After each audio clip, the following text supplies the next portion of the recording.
कहानी की शुरुआत में हम केट नाम की एक औरत को देखते हैं जो सुबह उठती है और अपने दोस्त को याद करके रो रही होती है जिसकी एक कार एक्सीडेंट में मौत हो गई थी। और केट उसकी मौत के सदमे से अभी तक बाहर नहीं आ पाई थी। वो अकेली ही अपने फार्म में रहती थी। उसके पास काफी सारे घोड़े भी थे जिन्हें वो संभालती है। वो हॉर्स राइडिंग के लिए दिया करती थी, लेकिन अपनी दोस्त की मौत के बाद उसने ये बंद कर दिया था, जिस वजह से अब उसके पास पैसे कमाने का कोई भी जरिया नहीं था। अब उसे पूरा फार्म संभालने के लिए पैसों की जरूरत थी।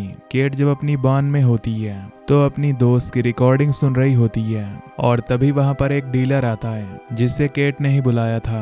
वो पूछता है कि आखिर उसने उसे यहाँ क्यों बुलाया है, तो वो उसे अपने शेड के बाहर ले जाकर दिखाती है कि इस शेड की छत टूट रही है, इसीलिए वो चाहती है कि वो उसे रिपेयर कर दे। तो डीलर कहता है कि वो छत को रिपेयर कर देगा, लेकिन इसके $9,000 लेगा। ये सुनकर केट काफी ज्यादा परेशान हो जाती है क्योंकि उसके पास पैसे नहीं थे, इसीलिए वो अपने एक्स हस्बैंड से मिलने जाती है। वो अपने एक्स हस्बैंड की वाइफ और बेटी से मिलती है और जब वो उससे पैसे मांगती है तो वो कहता है कि मैं तुम्हें पहले ही बहुत सारे पैसे दे चुका हूँ और अगर तुम्हें पैसों की इतनी ही जरूरत है तो तुम उस फार्म को बेच क्यों नहीं देती। ये सुनकर केट कहती है कि मैं ऐसा नहीं कर सकती क्योंकि ये फार्म मैंने और मेरी दोस्त ने मिलकर बनाया है, जो कि उसकी दोस्त की आखिरी निशानी है। इसके बाद उसका हस्बैंड उनकी बेटी के बारे में पूछता है जिसका नाम क्लेयर है। इससे हमें पता चलता है कि उन दोनों की जब शादी हुई थी तो उनकी क्लेयर नाम की बेटी पैदा हुई थी। केट कहती है कि क्लेयर बहुत ही ज्यादा बिगड़ चुकी है, उसका उठना बैठना अच्छे लोगों में नहीं है और वो घर में बिल्कुल भी नहीं रहती। ये सुनकर उसका हस्बैंड उसे इस चीज का इल्जाम देता है, साथ ही वो उसे $9,000 का चेक देते हुए कहता है कि आइंदा तुम मेरे पास दोबारा मत आना।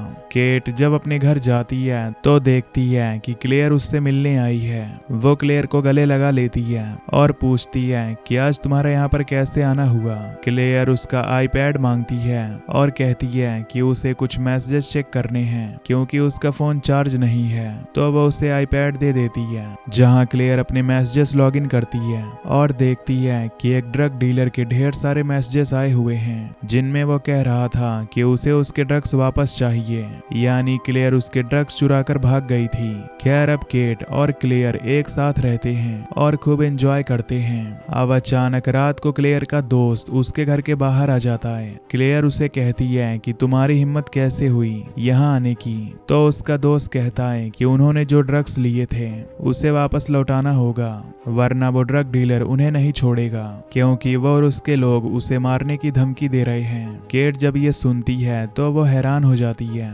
और उन दोनों से पूछती है कि क्या बात है, पर क्लेयर उसे कुछ भी नहीं बताती और अपने दोस्त के साथ वहां से चली जाती है। रात को केट जब सो रही थी तो अचानक उसे कुछ आवाज आती है और जब वो वहां पर चेक करने जाती है तो देखती है कि उसकी बेटी घर वापस आ गई है जो काफी नशे में थी। वो उसे इस हालत में देखकर हैरान होती है और उसे बेडरूम में ले जाकर सुला देती है। अगली सुबह केट उसे बीच किनारे लेकर जाती है क्योंकि वो उससे बात करना चाहती थी।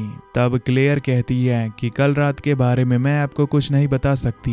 इसके बाद वो दोनों स्विमिंग करने पानी में चली जाती हैं और मस्ती करती हैं। जिस बीच हम नोटिस करते हैं कि केट अपनी बेटी से कितना प्यार करती है। अब दोपहर को जब क्लेयर बाहर होती है तो ड्रग डीलर उससे मिलने आता है और पूछता है कि उसका माल कहाँ पर है। क्लेयर थोड़ा घबरा जाती है और कहती है कि मुझे नहीं पता, पर तभी वो वहाँ पर अपने दोस्त को देखती है जो ही ड्रग डीलर को यहाँ लेकर आया था। अब वो क्लेयर और उसके दोस्त को पीटने लगता है, लेकिन तभी केट वहां आकर उसे रोक देती है। तब ड्रग डीलर उसे बताता है कि अगर उसकी बेटी ने उसकी चीज वापस नहीं की तो वह उसे मार देगा। ये सुनकर केट डर जाती है और पुलिस को कॉल करने के लिए जाती है। इस पर वो ड्रग डीलर भी घबरा जाता है और वहां से फिलहाल चला जाता है। इसके बाद केट क्लेयर को घर में ले आती है और पूछती है कि आखिर तुमने ऐसा क्या किया है कि वो तुम्हारे पीछे पड़ा है, लेकिन क्लेयर अब भी उसे कुछ भी बताने को तैयार नहीं होती। रात को जब दोनों अपने घर वापस आते हैं तो केट देखती है कि क्लेयर से मिलने उसका दोस्त आया है। ये देखकर वो क्लेयर को अंदर लेकर आती है और कहती है कि बुरे कामों को छोड़ दो। क्लेयर कहती है कि वो अपने दोस्त से बहुत ज्यादा प्यार करती है, इसीलिए वो उसे बिल्कुल भी नहीं छोड़ सकती।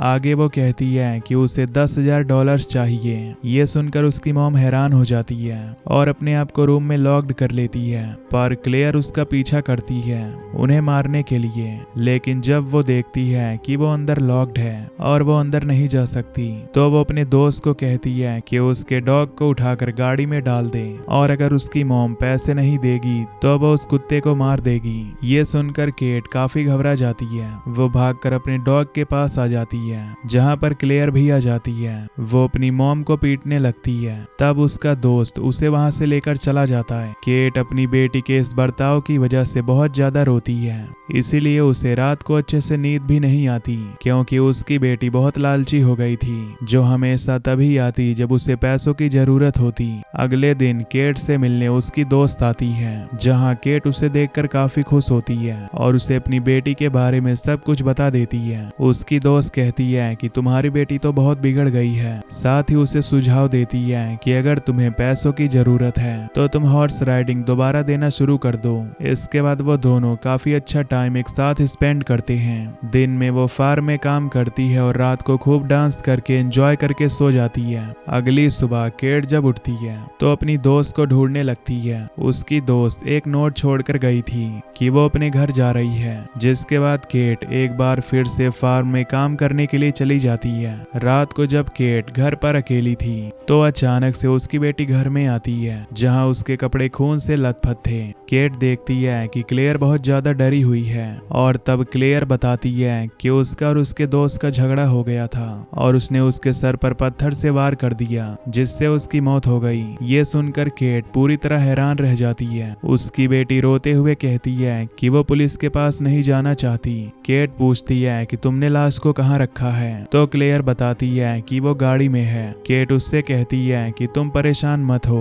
अब वो इस लाश को ठिकाने लगाने का प्लान बनाती है, क्योंकि वो नहीं चाहती थी कि पुलिस उसकी बेटी को पकड़े। इसीलिए वो लाश को बड़ी गाड़ी में डालकर उसे झील के पास लेकर आती है, जहां वो अपनी बेटी का फोन तोड़कर सबसे पहले झील में फेंकती है और फिर बिल्कुल बीच में वो लाश को डुबा देती है। वो अपनी बेटी के पास आकर समझाती है कि अगर तुमसे कोई सवाल पूछे तो उसे क्या कहना है। क्लेयर पूछती है कि उसने लाश को कहाँ पर रखा है। वो बता देती है कि उसने झील के बीचों बीच डुबाया है। अब क्लेयर केट के साथ ही रहने लगती है।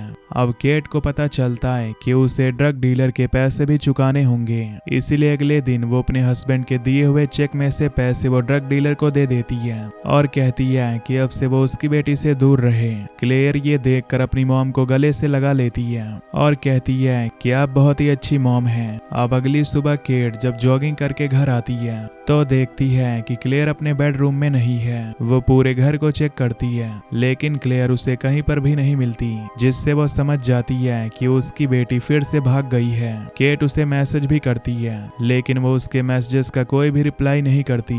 लेकिन फिर उसे याद आता है कि उसकी बेटी ने उसके आईपैड में अपना अकाउंट लॉगिन किया था, इसीलिए वो उसके अकाउंट की मदद से उसे ट्रैक करने लगती है, जहां पर उसे क्लेयर की लोकेशन मिल जाती है। और अब जब वो उस लोकेशन पर पहुंचती है तो देखती है कि क्लेयर अपने दोस्त के साथ थी, जो अभी भी जिंदा था। ये देखते ही क्लेयर और उसका दोस्त वहां से भाग निकलते हैं, लेकिन केट के दिमाग में यही चल रहा था कि अगर उसका दोस्त जिंदा है तो वो लाश किसकी थी। अब वो अपनी बेटी के मैसेजेस को चेक करती है, लेकिन उसे कोई भी ऐसा सबूत नहीं मिलता जिससे वो पता लगा सके कि वो लाश किसकी थी। अगले दिन वो उसी झील के पास जाती है और लाश को ढूंढने लगती है, लेकिन उसे कहीं पर भी वो नहीं मिलती। तभी वहां पर एक शेरीफ आता है, जो उससे पूछता है कि आप इतनी दूर स्विमिंग क्यों कर रही हैं। वो कहती है कि उसे अकेले स्विमिंग करना पसंद है, जो सुनकर शेरीफ वहां से चला जाता है। इसके बाद वो घर आ जाती है और अपनी दोस्त के साथ वाली रिकॉर्डिंग्स को सुनने लगती है।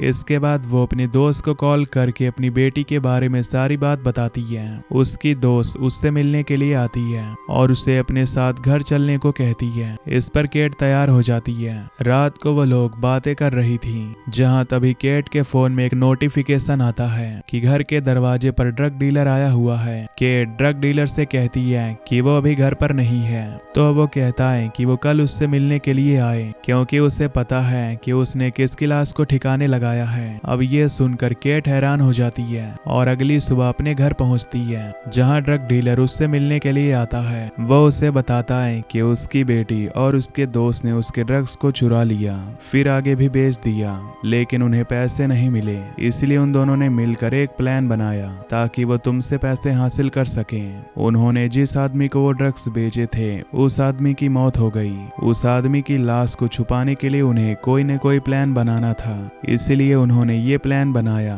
ताकि वो पैसे भी ले लें और वो लाश को भी ठिकाने लगा दे। वो कहता है कि उन्होंने जानबूझकर उस लाश को क्लेयर की दोस्त का बताया ताकि तुम्हारी बेटी तुम्हारे पास आकर नाटक करे और तुम उसकी हेल्प करो। जैसा उसने प्लान बनाया था, ठीक बिल्कुल वैसा ही हुआ। केट को ये सुनकर यकीन नहीं होता। फिर वो उससे पूछती है कि तुम यहाँ पर क्यों आए हो? तो ड्रग डीलर कहता है कि दरअसल उसे और पैसे चाहिए, इसीलिए वो यहीं पर उसके साथ रहेगा, और अगर वो उसे पैसे नहीं देगी तो वो पुलिस के पास जाकर उन्हें सारी बात बता देगा। असल में वो उसे ब्लैकमेल कर रहा था, जिससे उसकी बेटी और वो दोनों फंस जाएंगे। केट यह सुनकर पुलिस को कॉल करने जाती है, लेकिन वो उसे पकड़ लेता है और उसे नशे वाला इंजेक्शन दे देता है, जिससे वो नशे में आ जाती है। फिर जब वो नॉर्मल होती है तो ड्रग डीलर को साथ रहने की इजाजत दे देती है और बताती है कि उसके पास एक शेड है जिससे वो कुछ करेगी। अगले दिन वो ड्रग डीलर को अपने इंश्योरेंस के पेपर दिखाती है और कहती है कि उसके घोड़ों पर $25,000 का इंश्योरेंस है, जो सुनकर ड्रग डीलर खुश हो जाता है। तभी वो देखता है कि उसके बान में एक औरत आई है। केट कहती है कि शायद वो राइडिंग लेने आई होगी, तो वो वहां पर जाता है और उस औरत को वहां से जाने के लिए कहता है। तो वो उसे देखकर पूछती है कि तुम कौन हो? वो कहता है कि मैं फार्म का केयर टेकर हूँ। जो सुनकर वो औरत वहां से चली जाती है। वापस आकर वो बताता है कि मैंने उसे कहा है कि मैं हेल्पर हूँ, अगर तुमसे भी कोई पूछे तो यही कहना। अगले दिन केट बहुत सारी घास मंगवाती है, जिसे वो बॉन में लगा देती है। उसने वहां अपने घोड़ों को भी बांध दिया था। फिर जैसे ही रात होती है, वो घास को आग लगा देती है। ड्रग डीलर जब ये देखता है तो वो अपनी गाड़ी में बैठकर वहां से चला जाता है। अगली सुबह वहां पर आग बुझाने फायर डिपार्टमेंट वाले आते हैं और केट से पूछताछ करने के लिए एक डिटेक्टिव आता है। वो कहता है कि उसके बॉन में जानबूझकर आग लगाई गई है और उन्हें वहां से एक लाश भी मिली है। ये सुनकर केट हैरान होती है और कहती है कि मैं इस बारे में कुछ नहीं जानती। डिटेक्टिव पूछता है कि तुम्हारे अलावा यहाँ पर और कौन रहता है? केट कहती है कि उसका एक वर्कर है, लेकिन वो कल रात ही यहाँ से चला गया। अब ड्रग डीलर को भी गिरफ्तार कर लिया जाता है और केट को भी पूछताछ के लिए पुलिस स्टेशन ले जाता है। वो पूछता है कि आखिर वो ड्रग डीलर जॉब पर कैसे लगा। इस पर केट कहती है कि वो उसकी बेटी का दोस्त था, उसे पैसों की जरूरत थी, इसीलिए उसने उसे काम दे दिया। ये सुनकर डिटेक्टिव कहता है कि वो तो कह रहा है कि वो तुम्हें जानता तक नहीं। केट कहती है कि शायद वो झूठ बोल रहा है और ये हम जान पाते हैं कि वो ड्रग डीलर को फंसाने की कोशिश कर रही है। अब डिटेक्टिव उस ड्रग डीलर से पूछताछ करने जाता है और कहता है कि सारे सबूत तुम्हारे खिलाफ हैं। एक गवाह भी वही औरत जिसे उसने भगा दिया था और कहा था कि तुम वहाँ की केयर टेकर हो। डिटेक्टिव उसे ये भी बताता है कि हम तुम्हारे बारे में सब जानते हैं, तुम एक ड्रग डीलर हो, तुमने उस आदमी को ड्रग्स बेचे होंगे और पैसे लेने के लिए तुमने उसे यहाँ बुलाया होगा, और जब उसने पैसे देने से मना किया तो तुमने उसे मार दिया। फिर सबूतों को मिटाने के लिए तुमने बॉन में आग लगा दी। वो ये सब सुनकर हैरान हो जाता है और कहता है कि केट उसे फंसाने की कोशिश कर रही है, लेकिन सबूतों को देखते हुए डिटेक्टिव उसकी बात का यकीन नहीं करता।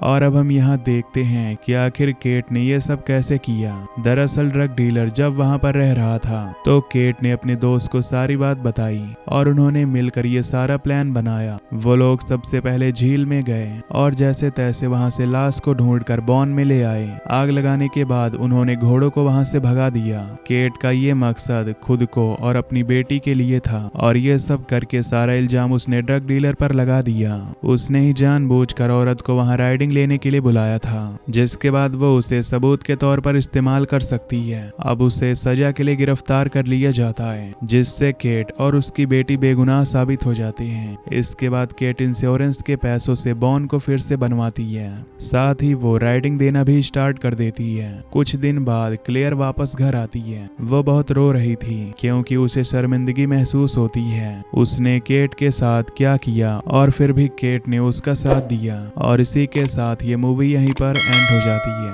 तो दोस्तों वीडियो को लाइक और चैनल को सब्सक्राइब कर लेना। Till then take care, love you, bye bye.